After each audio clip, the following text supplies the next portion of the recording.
Most people think becoming a great communicator is about adding new skills. After studying Jesus, I'm convinced it's often about surrendering old habits. This is the Daily Recharge, an Endurance Movement original. I'm Reginald Hinton Jr., and welcome to today's opportunity to renew your thinking, realign with God's design, and become who you really are. I've spent a lot of time exploring how Jesus communicated with charisma, clarity, and confidence. The deeper I go, the more convinced I become that his greatest communication advantage wasn't a technique, it was surrender. Jesus communicated differently because he wanted something different.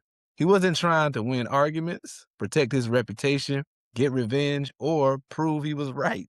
He wanted what the Father wanted, and that changed everything. It's noticeable here. Then he walked a short distance away and, overcome with grief, he threw himself face down on the ground and prayed, "My Father, if there is any way you can deliver me from this suffering, please take it from me. Yet, what I want is not important, for I only desire to fulfill your plan for me." Then an angel from heaven appeared to strengthen him. All of that was Matthew 26, verse 39 from the Passion Translation.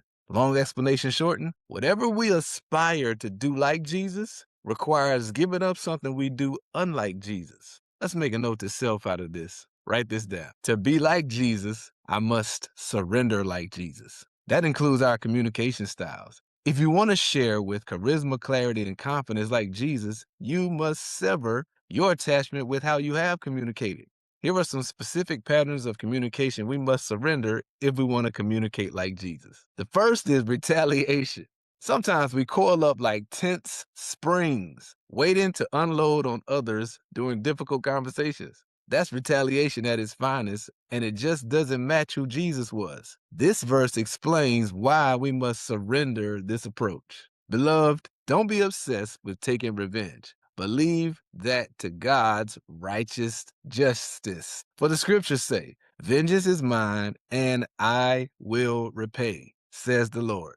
That's Romans 12, verse 19 from the Passion Translation. Retaliation isn't a response, it's rebellion. It's stepping in a lane designated for God, and if you haven't heard, he doesn't play around with that. Surrender this approach and trust him to do what he does best. The next thing we need to surrender is retreating. Running away from conflict also isn't a viable option if you want to be like Jesus. Even in the most intense environments, he stayed put.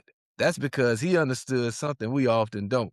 Running away from conflict doesn't resolve it, but running to the right resource does. If you want to communicate like Jesus during difficult conversations, you must know who to run to. This verse is helpful. God, you're such a safe and powerful place to find refuge. You're a proven help in time of trouble, more than enough and always available whenever I need you.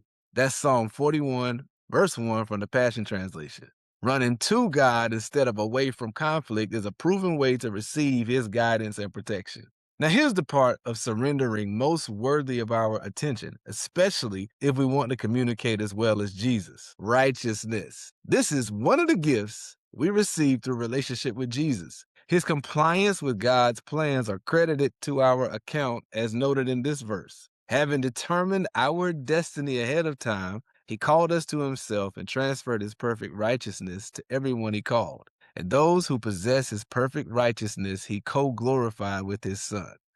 That's Romans 8, verse 30 from the Passion Translation. Righteousness is an expression of true life. When we surrender our ways for the better alternative Jesus provides, then we can live like him while on earth. That includes excelling in difficult conversations. So surrendering is much more than what you must give up.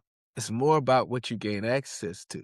If communicating like Jesus is your goal, then you now know the way there. Surrender unproductive methods of communicating like retaliation and retreating, and receive his righteous ways of speaking gracefully, even in difficult conversations. Speaking of conversation, let's make this one. How has surrendering your ways to follow God's worked for you? Let me know in the comments. I'll be back with another video when God says so. Until then, let him take great care of you by surrendering to his will, even in difficult conversations, just like Jesus. Have an incredible day.